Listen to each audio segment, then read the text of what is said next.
In this guide, I'm going to be showing you how to use the Pick free Perk System in Modern Warfare 4. This is Miguel from Just Boz, and before we get into this guide, make sure to like the video and subscribe to the channel with all notifications on for more content like this. It really does help out the channel and we'd greatly appreciate it. If you have any questions, just ask them down in the comment section below. I'm going to be doing my best to reply to every single comment down there.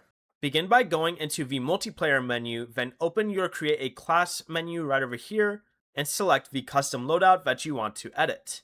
Next, go down to the perk system or section where you'll have 3 separate perk slots. Go ahead and select one perk for slot 1, one for slot 2, and one for slot 3.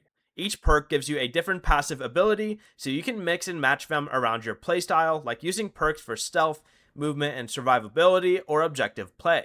But once you've selected all 3, just back out and they'll automatically be equipped to that loadout. Before you leave, remember to like the video and subscribe to the channel with all notifications on for more content like this. It really does help out the channel and we'd greatly appreciate it. And if you did have any questions, just ask them down in the comment section below. I'm going to be doing my best to reply to every single comment down there. Peace.